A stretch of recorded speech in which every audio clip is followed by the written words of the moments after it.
pamamagitan po ng ating Master Julio sa JM Martial Arts at kay Founder po at saka sa mga management po ng Philcat Women.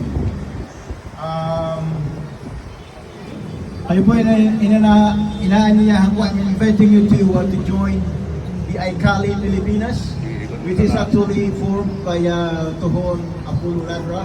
It is a combination of all FMA practitioners in the Philippines. Okay, he's based in America, but he was here last month. We trained Armed Forces of the Philippines previously.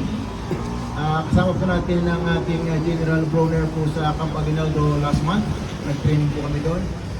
I-join ko po kayo sa ICALI Pilipinas para ma-recognize po, mas lalo po ma-recognize po tayo.